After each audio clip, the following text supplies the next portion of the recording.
नमस्कार, मैं राणा यशवंत आपका इंडिया न्यूज़ पर स्वागत करता हूं। इस देश में एक सज्जन है जो चलता फिरता जन सैलाब है। जहां पहुंच जाते हैं लाखों लोगों की भीड़ उमड़ आती है। पहुंचने से पहले अलबत्ता लोग पहुंच जाते हैं। शहर हो, कस्बा हो, गांव हो, देहात हो, हर जगह उनकी चर्चा रहती है। मैंने अपने पूरे करियर में किसी ऐसे आदमी को नहीं देखा जिसके लिए पूरा देश यूं पागल फिरता रहता है। और आपका परिचय ये है, मैं नाम लूँ से पहले शायद आप पहचान गए होंगे, आचार्य धीरेन्द्र कृष्ण शास्त्री। आपका बहुत बहुत स्वागत। बहुत बहुत धन्यवाद, आपकी पूरी दर्शकों को साधुवाद जी। पिछले साल नवंबर में मैंने एक शो किया, तब आचार्य धीरेन्द्र शास्त्री को लेकर के चर्चा इतनी नहीं होती थी और मैंने कई गंभीर सवाल किए। मेरा विरोध था उसमें। उसके बाद मैंने आपका एक इंटरव्यू किया, उसमें भी जितने भी वाजिब सवाल होते हैं विरोध के, वो तमाम सवाल मैंने रखे। आपने मनमाफिक जवाब दिए। इस बार एक लंबी फहरिस्त चल रही थी आपके इंटरव्यू की दिल्ली में और मैं चुपचाप था, लेकिन आपने ये ज़रूरी समझा कि मुझसे बात की जाए। और आपकी जो सदाशवता है इसकी बहुत मैं इज्जत करता हूँ और फिर से आपका स्वागत है। हमारे जीवन में एक सिद्धांत रहा कि हम विरोध केवल अपने आप का मानते, लोगों का विरोध मानते हैं। जिसकी जितनी दृष्टि होती है वो हमें उतनी दृष्टि से देख रहा। जी। तो आपकी ये दृष्टि रही तो आप देखते रहे और हमने हमेशा सेम टू यू ही बोला। हाँ, आपने यही बोला है। अब मैं आपको आचार्य कहूँ या शास्त्री कहूँ? हमारी आचार्य की दो डिग्रियां, दोनों अलग डिग्री है। आचार्य की डिग्री नहीं है, शास्त्री की डिग्री पर हम थमे हुए। शास्त्री जी। तो शास्त्री जी, सुबह के 5:30 बज रहे हैं और आप लगातार लोगों से या तो मिल रहे हैं या इंटरव्यू दे रहे हैं। मैंने आपको बैठे हुए नहीं देखा है। या तो आप लोगों से मिल रहे हैं या फिर आप लगातार इंटरव्यू दे रहे हैं। फिर दिन में कथा होगी तो आप चले जाएंगे। ये जो 24 घंटे आप जग रहे हैं, तो सोते कब हैं? कभी गाड़ी में सो लेते हैं, 2 से 3 घंटे हम सुबह 7 बजे से 10 बजे के बीच में निकाल लेते हैं समय। और हमारे जीवन में हमें ये लगता है कि हमारा जितना समय है वो सदुपयोग में चला जाए। गुरु ने हमें चुना ही इसीलिए, हनुमान जी ने इसीलिए ही चुना है। अगर हम सोते रहे तो फिर हम अपना काम बहुत देर से कर पाएंगे। बहुत लंबी यात्रा पर निकले हैं और यात्रा लंबी है और जीवन बहुत छोटा है और बड़ा काम करना है, तो कुछ अलग से जीवन जीना पड़ेगा। लेकिन शास्त्री जी, शरीर तो नींद मांगता होगा ना? शरीर तो अपनी ज़रूरतें होती मांगता है, उसकी पूर्ति जहाँ मिल जाता समय वहाँ कर देते। पर कोई 10,000, 5,000 किलोमीटर, 2,000 किलोमीटर, 500 किलोमीटर दूर से आता है, किराया खर्च लगा करके आता है और वो श्रद्धा लेकर आता है। भले ही पर्चा ना बने, 2 मिनट उसकी मुलाकात हो जाए, जय श्री सीताराम हो जाए, ना जाने उसके जीवन में क्या अलग से घट जाए, तो हमें लगता है कि वो हमें समय देना चाहिए। इसलिए हम जी रहे हैं और हमें लगता है कि हम जीते भी रहेंगे, शायद बदलेंगे नहीं। अभी मैंने आपको चाय पीते बहुत देखा। जब भी सेशन खत्म होता है तो आप चाय पीते हैं। कितनी चाय पी जाते होंगे? गिनती तो नहीं है, जब मौका मिल लेता है चाय अच्छी लगती है। चाय हमारी गुरु से याद कराती है। हमारे दादा गुरुदेव चाय बहुत पीते थे और ताऊ चाचा के मिलाकर हम सब 10 भाई थे। तो दादा गुरुदेव, पूज्य श्री दादाजी हमारे बागेश्वर धाम पर रहते थे। झोपड़ी एक छोटी सी बनी हुई थी। हम सब बच्चे शाम को जाते थे, वो भी स्वार्थवश जाते थे, क्योंकि उनके पास में बड़े बड़े IAS IPS समाधान लेने आते थे। तो उनके पास मिठाइयाँ बहुत प्रकार की आती थी और बच्चों का स्वभाव क्या, तो हम भी पाने जाते थे। तो वो चाय जब पीते थे तो जूठी चाय वो हमको ही पिलाते थे। पर गुरु की दृष्टि तो व्यापक होती है, जैसे हमारी दृष्टि आपके लिए थी कि एक दिन ऐसा आएगा, तो ऐसे ही गुरु की दृष्टि व्यापक होती है। वो तो व्यापक सोचता है। मान लीजिए आप विरोध कर रहे थे और शायद हम विरोध करते, तो ये दिन नहीं आता, क्योंकि डिस्टेंस में फिर एक रास्ता बंद हो जाता, बहुत डिस्टेंस हो जाता। तो हमारा मानना है कि हमारे गुरु की दृष्टि बहुत व्यापक थी। इस नालायक को कुछ लायक बनाना था, तो वो जूठी चाय पिला। तो गुरु की याद उससे जुड़ी, तो हम ये लगातार आप कभी महाराष्ट्र, कभी राजस्थान, कभी बिहार, कभी दिल्ली, कभी उत्तर प्रदेश, यात्राएं जो आपकी चलती रहती है, यात्राओं के पीछे मकसद क्या है? सनातन और सनातनियों को जगाना, और कोई मकसद है ना। हम राजनेता हैं, ना हमें कोई आश्रम बनाना है बहुत बड़ा, ना हमें कोई बहुत मठ मंदिरों की स्थापना करनी, ना हमें कोई बहुत बड़ा धर्मगुरु बनना है। हमारा एक ही सपना है, फर्स्ट और लास्ट, सनातनियों को जगाना, और हम जगा करके ही मानेंगे। लेकिन आप पर एक आरोप लगता है, आरोप ये लगता है कि एक धर्म विशेष के लोगों को आप भड़काते हैं एक धर्म विशेष के खिलाफ। हमारा प्रथम धर्म इंसानियत है, हम्म, फिर हम गर्व से कहते हैं कि हम सनातनी। अब आरोप लगाने वालों ने भगवान राम को नहीं छोड़ा। हमने कहा ना, जिसकी जैसी दृष्टि, यथा दृष्टि तथा सृष्टि, तो वो आरोप लगाएंगे। और हमारा मानना, अगर आप हमसे पूछो कि शास्त्री जी आप क्या सोचते हैं इन आरोपों के बारे में, आरोप वो लगाते हैं जिनको अपनी कुर्सी की खतरा नजर आने लगता है, जिनको लगने लगता है कि अब हमें नहीं सुना जाएगा, क्योंकि वो अपोजिट बोल रहे होते हैं और हम यथार्थ जो हमारे दिल में है वो ठोक देते। तो जिनको अपनी सिद्धांत पर बहुत डगमगाती हुई तलवार दिखती है, तो बेचारों के पास है ही क्या। निंदा से हम घबराते भी नहीं। जिसकी निंदा है मतलब वो जिंदा है, निंदा नहीं तो जिंदा नहीं। मरने के बाद तो सिर्फ तारीफ होती है, निंदा तो जिंदा नहीं होती है। शास्त्री जी, एक चीज़ है, चूंकि जितनी भी सभाएं आपकी हैं, आप दरबार लगाते हैं, कथा सुनाते हैं, आपकी जो खूबी है जिसके चलते लोग आपकी तरफ खींचे चले आते हैं, वो ये है कि आपके पास कोई दिव्य शक्ति है और आप लोगों के भाग्य के बारे में बताते हैं। आपको लगता है कि वाकई आपके पास ऐसी कोई शक्ति है? जैसे आपने सुना, जैसे लोगों ने सुना, वैसे ही हमने भी अपने आप में ऐसे ही सुना। बोलने वाला कोई और होता है, जैसे आप हमें सुन रहे हैं, हम भी ऐसे ही सुनते हैं अपने आप को। बोलता कोई और है, लिखवाता कोई और है, और हो जाता है। अब उसे आप सिद्धि नाम देंगे, कृपा नाम देंगे, चमत्कार नाम देंगे या कोई विज्ञान नाम देंगे, ये आपकी व्यवस्था है। पर ना तो हमने कोई पढ़ाई की, ना हमने कोई पुरुषार्थ किया। हमारी परंपरा में ये 3 पीढ़ियों से चल रहा। परंपरा में दादा गुरुजी यही करते थे, उनके भी दादा गुरुजी श्री सन्यासी बाबा वो भी यही करते थे, हमारे एक चाचा जी ने भी यही किया। अकस्मात कोई लीला होगी वो बात अलग है। तो हमारी 3 पीढ़ियों से चल रहा। तो हम तो अपना धर्म और फर्ज निभा रहे, पीढ़ियों का जो होता ना कि हमारे वंश की परंपरा है, हम उसे निभा रहे। अब लोग सिद्धि कहें, चमत्कार कहें या कुछ कहें, वो उनकी दृष्टि। लेकिन जब आप पर्चा लिखते हैं, क्योंकि आज मैं इंटरव्यू नहीं कर रहा हूँ, आप मुझसे बात कर रहा हूँ आज, बेझिझक मुझे आपसे बस कुछ चीज़ें जाननी है और हम जैसे बातचीत करते हैं उसी अंदाज में मैं आपसे हूँ। आप जो पर्चा लिखते हैं, कोई आदमी सामने से उठ के आता है, उसका अता पता आप जानते नहीं हैं, वो अचानक उठाया जाता है, वो आता है, उससे पहले आप लिख रहे होते हैं, उस समय आपको क्या कुछ एहसास होता है? हाँ, बहुत अच्छा विषय। जिज्ञासात्मक कोई आता है या बैठे हुए होते हैं, उन जिज्ञासात्मक में जो सन्यासी बाबा की कृपा है, तो उनका अनुभव हमें लगता है। शरीर में थोड़ी सी अजीब सा होना, मन में प्रेरणा है, बार बार प्रश्न जगना कि अमुक नाम का व्यक्ति मध्य में बैठा है इस कलर का।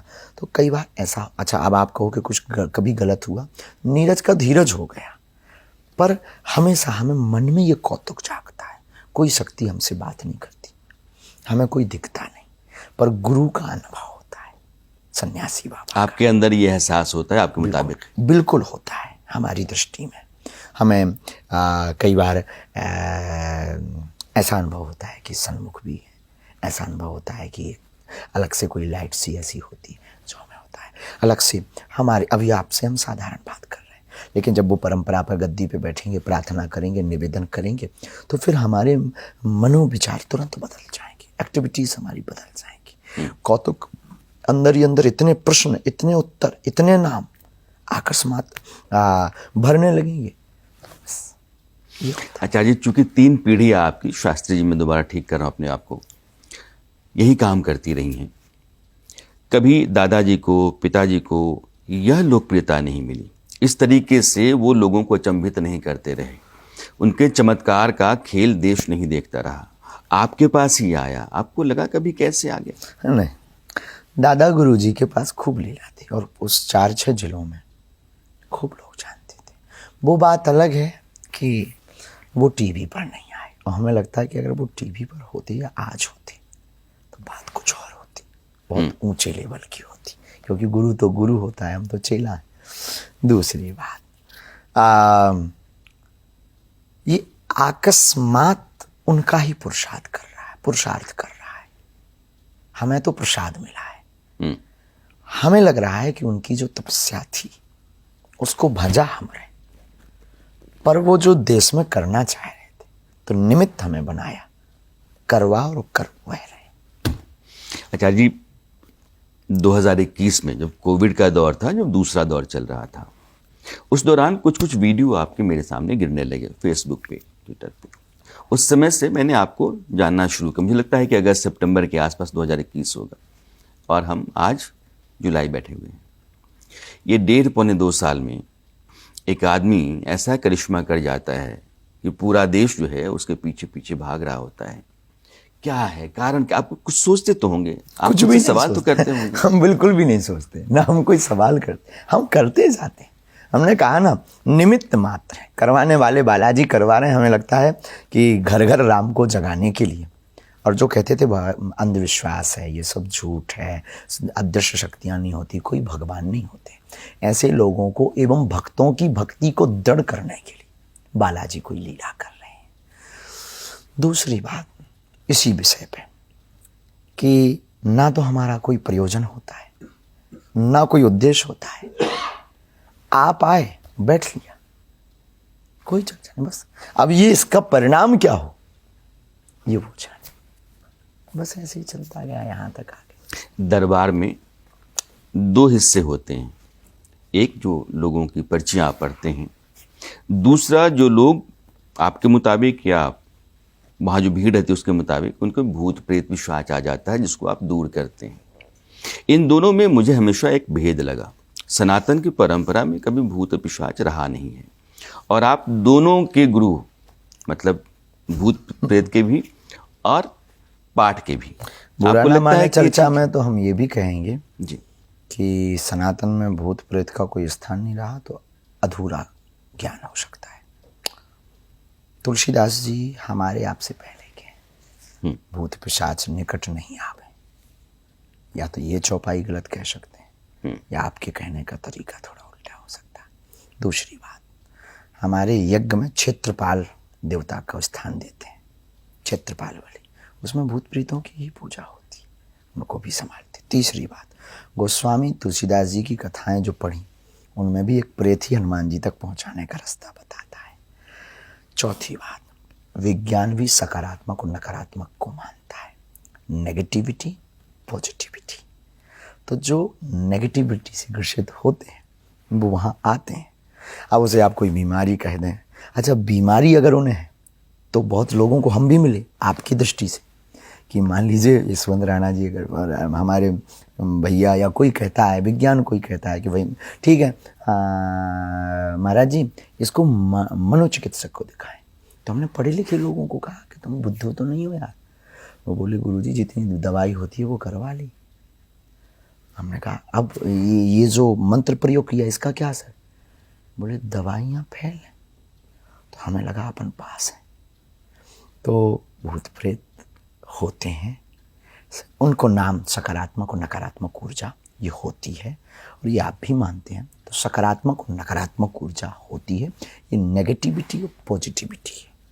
अब संबोधन कैसे भी कर लें, आप शक्कर को शुगर कह देते हैं, हम सीधी चीनी कह दें बुंदेलखंडी में पर होती तो शक्कर ही है।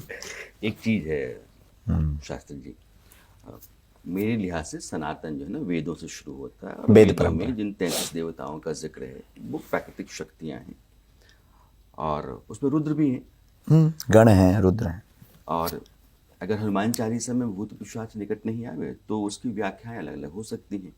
कि आपने जिन आपदाओं को, जिन विपत्तियों को नहीं देखा है, अगर वो अचानक आकर के घेर लेती हैं आपको, तो हो सकता है कि उनसे आप मुक्त हो सकते हैं अगर हनुमान जी का स्मरण करते हैं। तो यह भी हो सकता है। व्याख्याओं का मामला है, मत है, उपनिषद व्याख्याओं पर ही चलते हैं, तो वेदों की व्याख्याएं बहुत जगहों पर हैं, तो ये अलग अलग मतांतर है, फिर भी वो सनातन है। मैं सिर्फ ये कह रहा हूँ कि ये जो भूत प्रेत वाला मामला है, चूंकि मिशनरियों के साथ भी ऐसा ही है। मिशनरियों ने धर्मांतरण जो किया उसमें यह खेल ज़्यादा किया उन लोगों ने, और हम जो अपनी सभाओं में करते हैं, आयोजनों में करते हैं, उसमें कोई अंतर देखते हैं आप? नहीं, हम कोई खेल नहीं करते, ना हम कोई प्रयोग करते। हम हनुमान चालीसा का पाठ करते हैं या प्रयोग मंत्र जो विधा है उसका करते हैं। अब किसी के अंदर कोई एक्टिविटीज़ होती है तो वो व्यक्ति जाने, वो मंत्र जाने। हम अपने आराध्य से प्रार्थना करते हैं या हमारे पास जो भी अदृश्य चेतना है उस चेतना से कहते हैं कि अगर है कुछ ऐसा तो पिटाई लगाओ, नहीं है तो जय सिया राम। जिस पे होगी तो वो सामने आएगा, नहीं है तो बाहर खाली जाएगा। तीसरी बात, सकारात्मक और नकारात्मक की लड़ाई हमेशा से रही। दानव और देव की लड़ाई, इसे तो आप मानते होंगे। तो अदृश्य दानव, अब चाहे वो मति का दानव, चाहे वो साइकोलॉजी का दानव, चाहे वो किसी भी प्रकार से मनोरोग का दानव, वो भी तो एक दानव है, वो भी तो एक नेगेटिविटी है, वो भी तो एक नकारात्मक है। अब उसे संबोधन के लिए पिशाच कह दिया, प्रेत कह दिया तो बात अलग है। लेकिन हमें लगता है कि अगर वो ठीक हो रहा हनुमान चालीसा से, हनुमान जी के प्रभाव से, तो हमें लगता है कि बहुत अच्छा है, बहुत अच्छा है, बहुत अच्छा। हम बुलाते नहीं जी, हम इन पर भरोसा नहीं दिलाते कि आप इन्हें मानो, ये नहीं कहते कि आप इनकी पूजा करो। हमें जो आभास होता, जो लगता, सामने वाला यस बोले तो ठीक है, ना बोले तो जय श्री राम।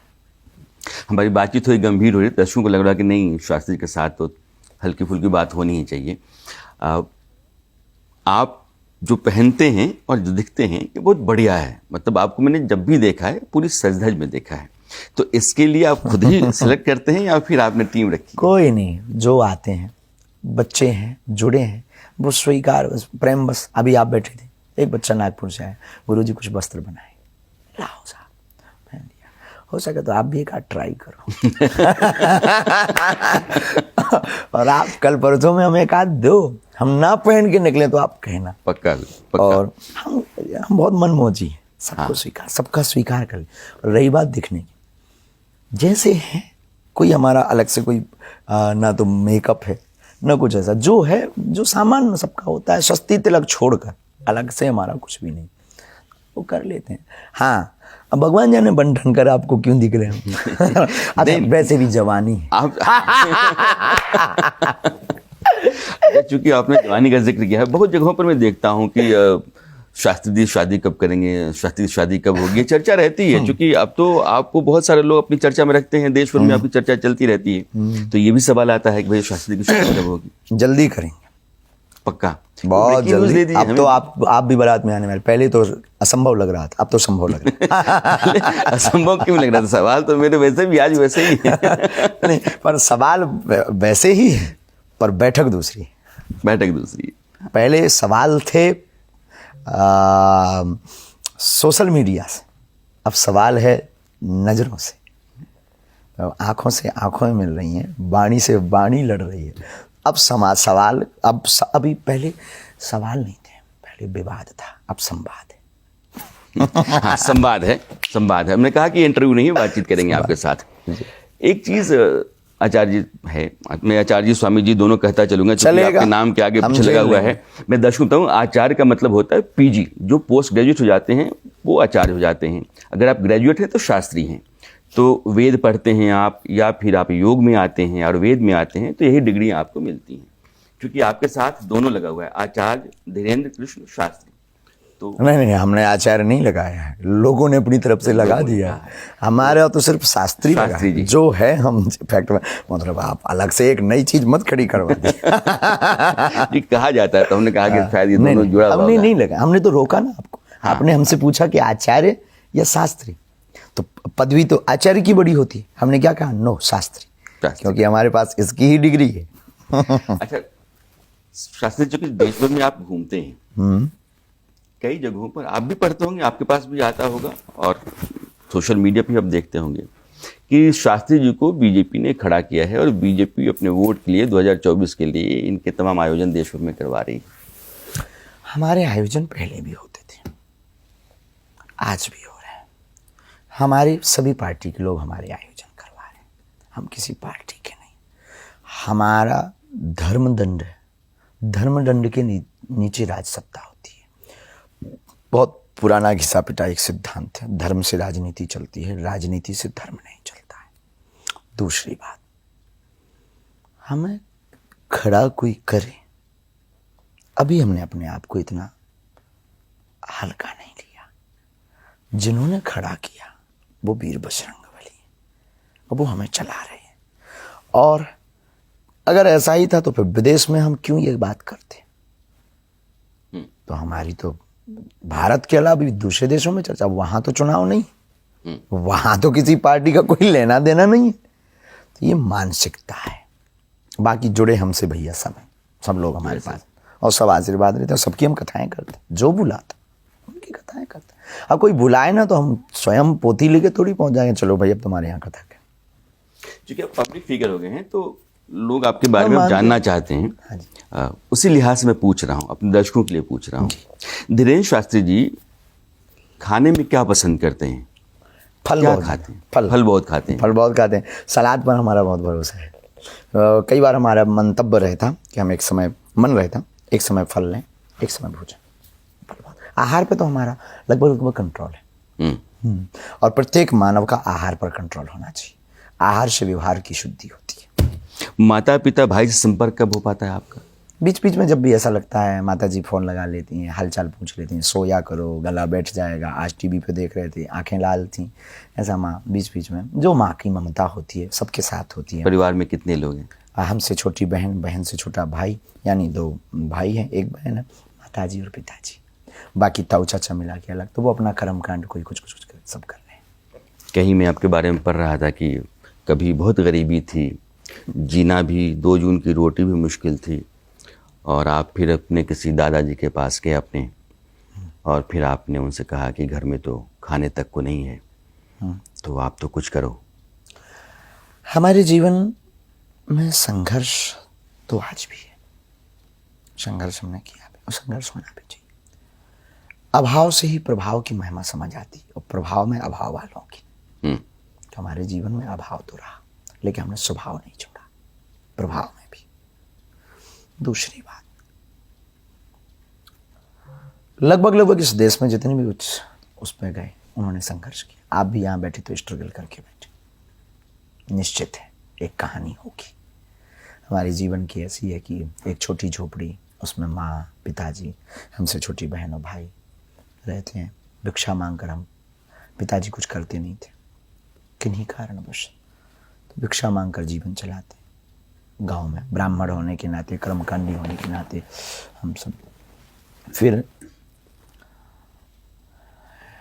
मोड़ अलग हो जाता है, बरसात का मौसम, झोपड़ी में टप टप टप करके पानी गिर रहा था।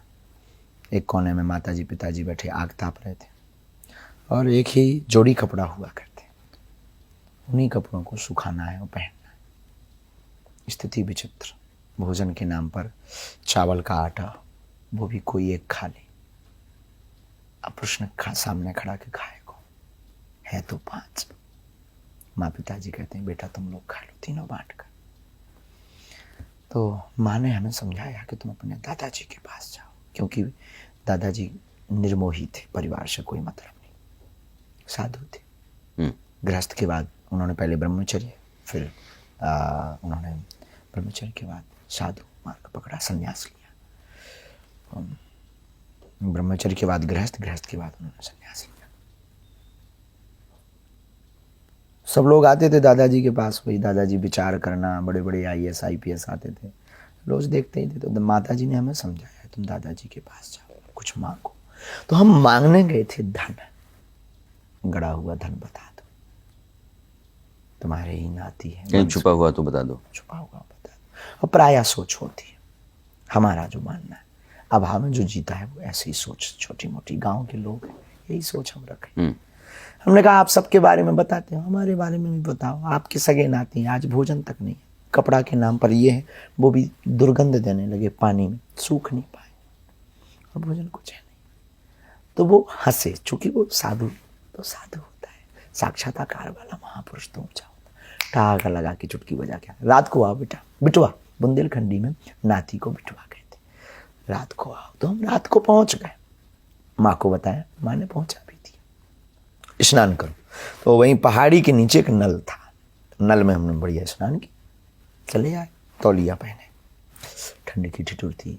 हमें जहाँ तक याद है कि वहीं गांव में ही, हाँ वही बागेश्वर महादेव, बागेश्वर मंदिर के पास की बात, क्योंकि वो वहीं रहते, वो वहीं पर उनका दरबार चलता था रोज का। हाँ भीड़ कम आती थी, ये बात अलग है, लोग कम आते थे। बस घटना घटनी थी उस रात को, सो घट गई। उन्होंने कहा कि स्नान करो, हम स्नान करने गए, स्नान करके आए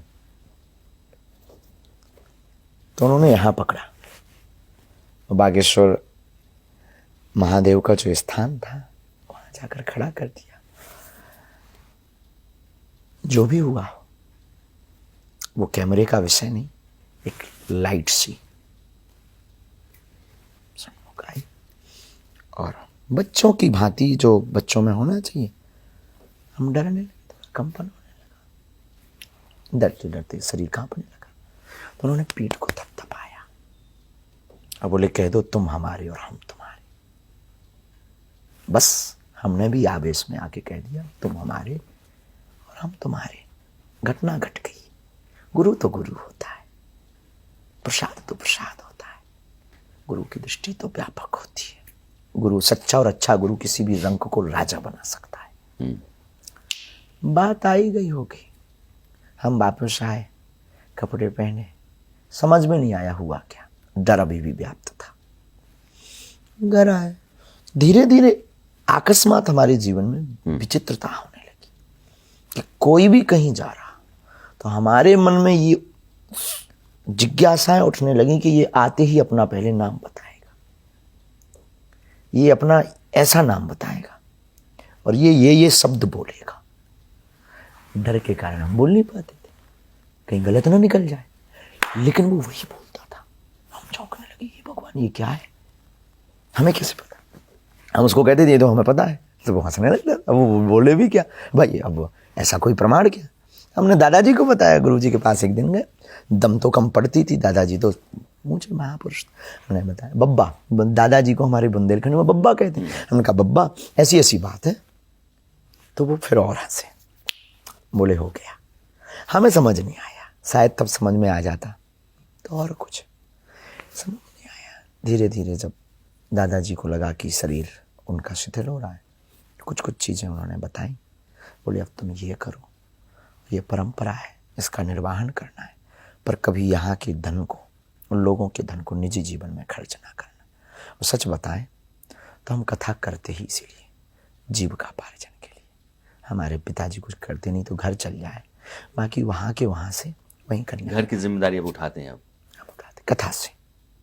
आप अपनी बात कहते कहते जज्बाती हो गए, आपकी आंखों में आंसू आ गए।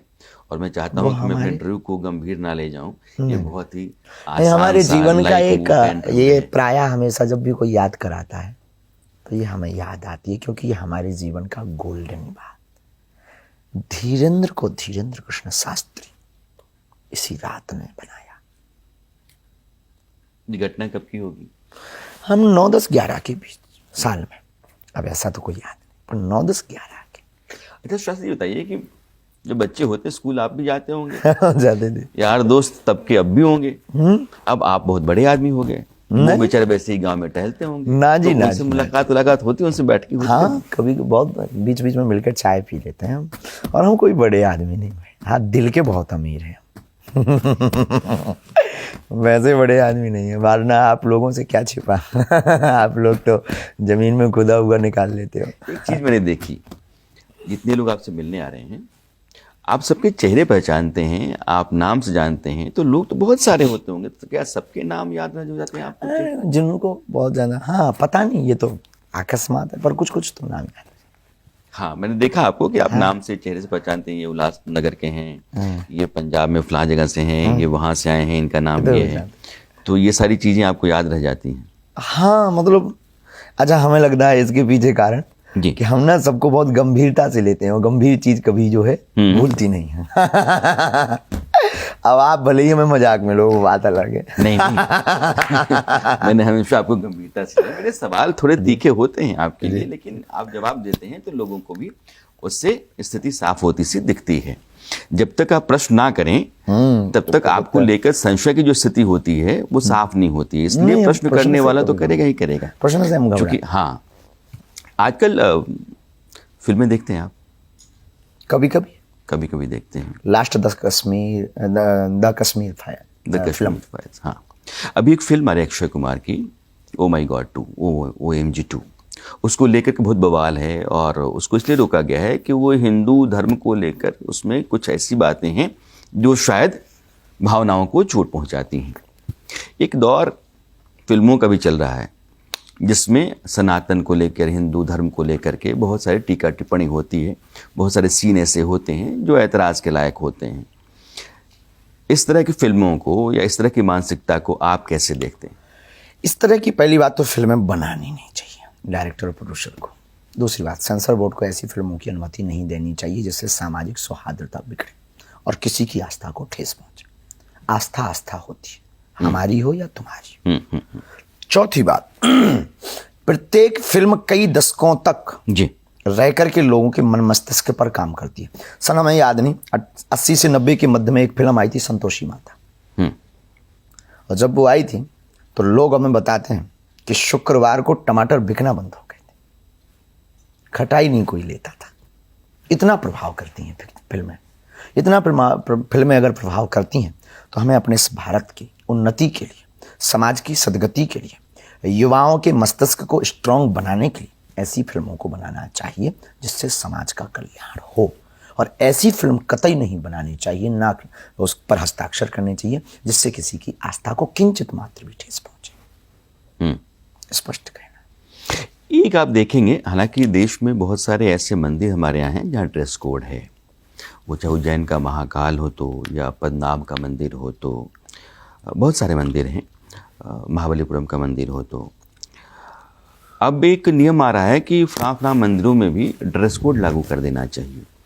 वो बरमुडा पहन के या कम कपड़े पहन के, स्कर्ट पहन करके लोगों को नहीं जाने देना चाहिए। मंदिर जाने वाला आदमी आस्था लेकर के जाता है, मेरी राय में उसके कपड़े पहनावे ओढ़ावे से बहुत फ़र्क पड़ता नहीं है। फिर भी ये ड्रेस कोड मंदिरों को लेकर के जो चर्चा चलती है, उसको लेकर आपकी अपनी राय क्या है? फूहड़ता पर रोक लगे शायद, इसीलिए।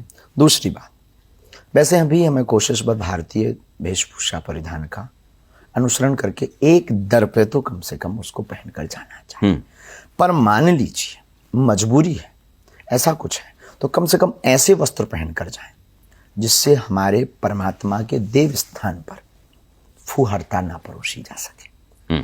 चौथी बात, हर चीज का, आपका डॉक्टर का भी एक ड्रेस कोड है, वकील का भी, एक लॉयर का भी ड्रेस कोड है, बच्चों की भी यूनिफॉर्म है, तो अनुष्ठान में बैठने वालों को और परमात्मा के दर पर जाने की भी एक ड्रेस कोड है। 2 लाइनें बना देनी चाहिए, 2 लाइन बना देनी चाहिए। थोड़ा दूर से, डिस्टेंस से उन लोगों के दर्शन करा सकते हैं जो आस्था लेकर जाते हैं, पर किसी मजबूरी बस नहीं भारतीय वेशभूषा या परिधान को नहीं पहन पाए, वो दर्शन दूर से ही कर ले। और ऐसे लोगों को थोड़ा सा लाभ आप मानते हैं कि मंदिर जाने के लिए ड्रेस कोड चाहिए, मतलब भारतीय हो तो ठीक है। हाँ, भारतीय परिधान हो तो बहुत उत्तम है, और नहीं हो तो ना आने से तो ठीक है कि आओ तो। एक देश में सवाल चल रहा है, मुझे लगता है कि चूंकि उसको धर्म से जोड़ा जा रहा है, तो यह सवाल आपसे मुझे पूछना चाहिए। यूनिफॉर्म सिविल कोड यूसीसी को लेकर के, हाँ, समान नागरिक, हाँ, तो जाहिर है उसकी जानकारी आपको होगी। तो जैसे विवाह है, तलाक है, कॉम्पनसेशन है, या इनहेरिटेंस का मामला है, कॉम्पनसेशन का हिंदी जैसे मुआवजा, जैसे हमने विवाह तलाक ले लिया, हाँ, तो पत्नी को हम मुआवजा देंगे, भरण पोषण।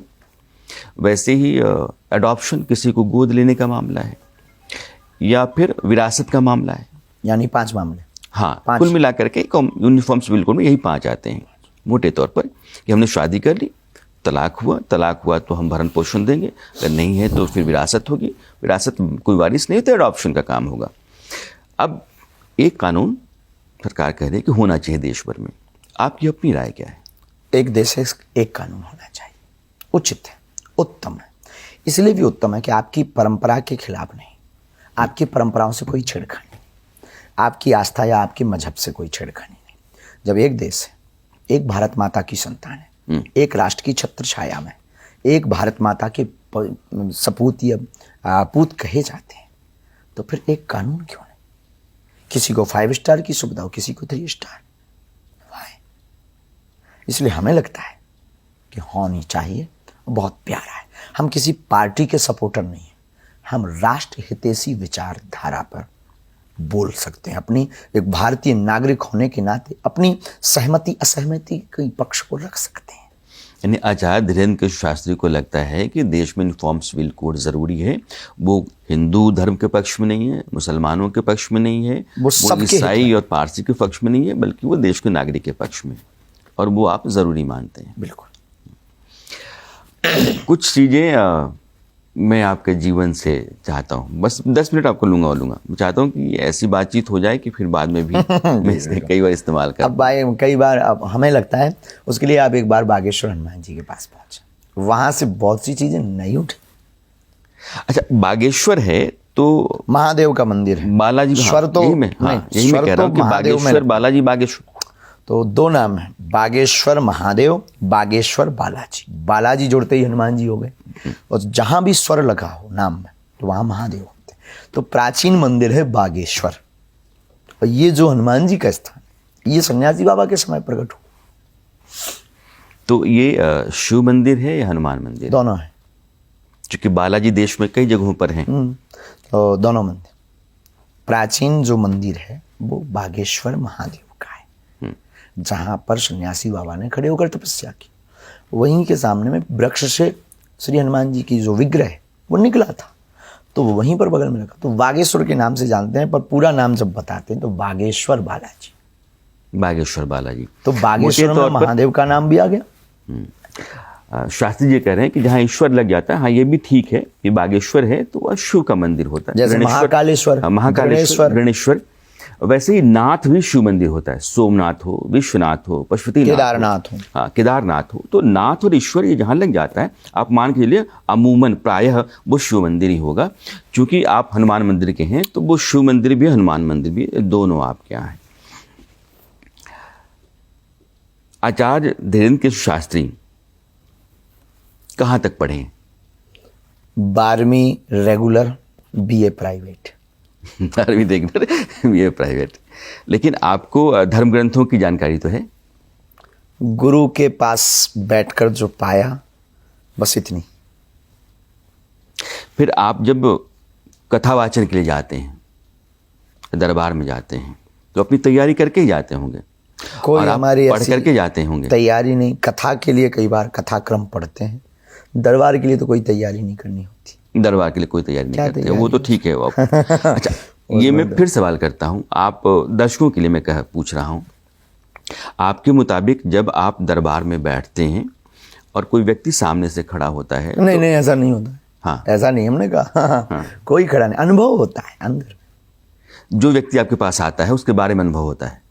हाँ, व्यक्ति तो ऐसा है कि बैठे हैं सब लोग, अंदर अनुभव प्रेरणा लगती है अमुक नाम से बुलाया जाए, या वो व्यक्ति जो पीले रंग के वस्त्र पहने और कोने पर बैठा है उसको बुलाया जाए। अथवा फिर कई बार आप खड़े हैं, आपने कहा कि पॉसिबल, तो आपके मनोभाव को उन्होंने पकड़ लिया, तो उन्होंने आपके लिए कह दिया, हमने पर्चा बनाकर रख लिया, अब आप ले आइए। तो आप फिर उस तरह से बुलाते हैं। क्योंकि शास्त्री जी मानकर चलिए कि पूरे हिंदुस्तान में आपकी अगर जयकार है और आपको लोग बहुत इतना मानते हैं कि लाखों की तादाद में वो आते हैं और आपके सामने दिन भर वो बैठे रहते हैं, खड़े रहते हैं, उनके भीतर यह विश्वास है कि आपके पास कोई दिव्य शक्ति है, और आप ये कहते हैं कि उसी समय मुझे इस बात का आभास होता है कि व्यक्ति को बुलाया जाना चाहिए। कभी ऐसा लेकिन दावा नहीं किया। हाँ, कभी लोगों को हमने बरगलाया नहीं, कभी हमने ये नहीं कहा कि हमारे पास सिद्धि है, शक्ति है। हम हमेशा एक ही बात बोलते हैं कि आप हमसे मत जुड़िए। हर दरबार के पहले हम डिस्क्लेमर देते हैं, हनुमान जी से जुड़िए। आस्था किसी की किसी के भी प्रति हो सकती है। कई लोग आपको कवि मानते हैं, कई लोग आपको सिर्फ पत्रकार मानते हैं। आपको कैसे बताया? अब हमने एक चर्चा वाली बात कर रहे हैं। अब अगर कोई कवि मानता है और कोई महाकवि मानने लगे कि यार ये आदमी कवि नहीं महाकवि है, और वो बाहर बैठ करके चिल्लाए, तो आप तो रोक नहीं सकते। किसको रोकेंगे, किन किन को रोकेंगे? तो लोगों की अपने अपना ध्येय है, पर हम कभी नहीं कहते कि हमारे पास कोई चमत्कार है या सिद्धि हो, इसमें पढ़ना भी नहीं चाहिए। हमारे पर्चा पर लिखने से आपका कल्याण नहीं होना है, हम सिर्फ रास्ता दिखा सकते हैं, चलना आपको पड़ेगा तो कल्याण। मैं शास्त्री जी बिहार का हूँ, और बिहार में अभी जो आपका दौरा था, आज भी उसकी चर्चा वहाँ है। लाखों की तादाद में लोग आपका रोड शो और बड़ी तादाद में लोग आया करते थे। मैंने देखा कि आप मध्य प्रदेश में कहीं थे तो आप बिहार का भी जिक्र कर रहे थे। बिहार का आपका अपना अनुभव कैसा रहा? अद्भुत। बिहार के लोग बहुत प्यारे होते हैं। बिहार में बाहर का अनुभव किया, और जो भाव मिले हमें वो हम ऋण चुका नहीं सकते। बिहार का स्वप्न में नहीं चुका सकते। तीसरी बात, माता जानकी का क्षेत्र है, तो भक्ति तो वहाँ कूट कूट है, क्योंकि माता जानकी भक्ति स्वरूप है, प्रभु श्री राम भगवान स्वरूप। तो भक्ति का प्रदेश है बिहार, और भक्ति भाव वाले लोग भोले भाले होते हैं। जिन्होंने ये कहा कि बिहार पिछड़ा और बिछड़ा है, हमें ये लगता है कि बिहार को पहचाना नहीं। हमने बिहार के लोगों को बहुत धनवान देखा, संपत्ति में तो नहीं पर दिल से बहुत अमीर देखे।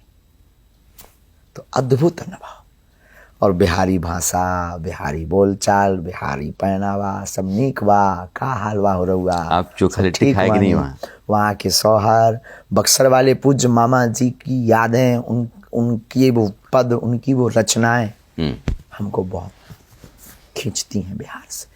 और बिहार और बुंदेली, हम एक अपने हमारे प्रिय बागेश्वर बगिया के भी एक पुष्प हैं आपके जैसे।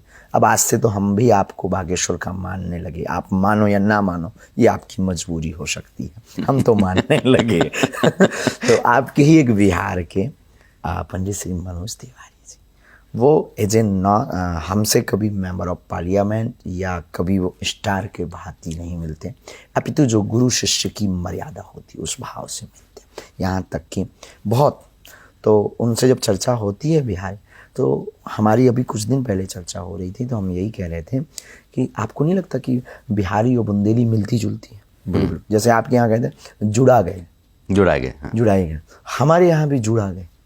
जैसे कह रहे का भैया अब तेने टीवी फोड़ दी, जुड़ा गो। ये मिलती जुलती भाषा है। हमारे यहाँ जो गीत गाए जाते वो आपके यहाँ भी गाए जाते, तो लगभग मिलती जुलती। तो बिहार, मनोज तिवारी का आपने जिक्र किया, सांसद भी हैं, मेरे मित्र भी हैं, और मैं उनके साथ आपकी चर्चा कर रहा था, तो उनके मुताबिक आपके साथ जब कभी कोई चलता है तो अचानक आप अचंभित करते हैं, कुछ ऐसा कहते हैं कि उसको लगता है कि नहीं है, ये तो कुछ है जो अलग से है, सामान्य आदमी में ऐसा नहीं होता है। तो उनसे मैंने कहा कि आपके पास कोई अनुभव हो, तो उन्होंने कहा कि यही है कि बार बार अचंभित करते हैं। तो ऐसा क्या है जो आप अचंभित करते रहते हैं? हमने आपको कहा ना कि जैसे आप हमें सुन रहे हैं वैसे हम अपने आप को सुनते हैं। कोई आता है, लीला कर देता है, चल पड़ता है। अब वो सन्यासी बाबा है। अच्छा, चलते चलते मैं रैपिड फायर करता हूँ, एक सवाल तुरंत का जवाब, एक सवाल तुरंत का जवाब। अच्छा ठीक, हम तैयार हो जाए। हाँ। तो धीरेन्द्र कृष्ण शास्त्री अपने जीवन में सबसे अधिक प्रेम किससे करते हैं? माँ के बाद गुरुदेव से। माँ के बाद गुरुदेव से। और गुरुदेव के बाद माँ से। ईश्वर की आराधना किसकी? हनुमान जी की। हनुमान जी की। देश में कौन सी जगह सबसे अच्छी लगी? बुंदेलखंड का बागेश्वर। बुंदेलखंड का बागेश्वर। विदेशों में आपने यात्राएं की हैं, कोई ऐसी जगह जो आपको बहुत खींचती हो या पसंद आई हो? अभी तक तो नहीं। खाने में क्या पसंद है? कड़ी। कड़ी। किस जगह आप अक्सर जाना पसंद करते हैं, या आपको वैसे क्या पसंद है? संगीत पसंद है, शांति पसंद है? तो आप जहाँ बहुत अच्छा महसूस करते हो, खुद को आप बेहतर मानते हो कि ऐसा हो तो मुझे अच्छा लगता है। संतों के चरणों में तीर्थ जाना पसंद है, सुनने में संगीत पसंद है। आपका उद्देश्य जीवन का? सनातन हिंदू राष्ट्र, हिंदुओं को जगाना। सनातन क्या? सनातन मतलब जिसका ना आदि ना मध्य ना अंत, और समभाव की दृष्टि से पूरे विश्व को जो अपने आगोश में रखे, जिसके पास इतनी करुणा है कि सबको गले लगाए। ईश्वर ईश्वर इस संसार की वह ऊर्जा जिसने पूरे संसार को निर्मित किया। देश आपके लिए क्या है? देश सर्वोपरि व्यवस्था, छत्र छाया, जिसके कारण ही हम अपने सनातन की चर्चा और सनातन की वार्ता और संस्कृति को पूरे विश्व तक पहुंचा सकते। भारत का कोई नेता जो आपको लगता हो कि आदर्श? राजनेता में आज तक हमारा कोई अभी आदर्श नहीं बना। कोई आध्यात्मिक गुरु? पूज्यपाद जगत गुरु धर्म चक्रवर्ती पद्म विभूषण तुलसी पीठाधीश्वर गुरुदेव भगवान। कोई film star? Superstar mega star Shri Hanuman ji. Acharya Dhirendra Shastri ji, आपने इंडिया न्यूज़ के लिए समय निकाला, आपने हमसे बात की, आपका बहुत बहुत धन्यवाद। जय श्री राम। तो ये थे आचार्य धीरेंद्र शास्त्री, और मैंने कोशिश की कि इंटरव्यू ना हो, बातचीत का सिलसिला चलता रहे और मूड बहुत अच्छा सा रहे, क्योंकि आदमी जब अच्छे मूड में रहता है तो वो दिल की बात कहता रहता है। इसलिए हमने इस माहौल को, लेकिन एक बार आपकी आंखें गीली हो गईं और जीवन पीछे थोड़ा सा खींच करके आप ले गए। लेकिन ये बातचीत जो है वो हिंदुस्तान और आप लोगों के सामने इसलिए है क्योंकि बहुत सारी चीज़ें ऐसी होती हैं जो आदमी को आप देखते तो रहते हैं, लेकिन उस जीवन में आप झांक नहीं पाते हैं, वैसी गुंजाइश बन नहीं पाती है। तो जब कभी भी ऐसी गुंजाइश बनती है तो फिर आपको मौका मिलता है। आपका फिर से बहुत बहुत धन्यवाद। साधु जय श्री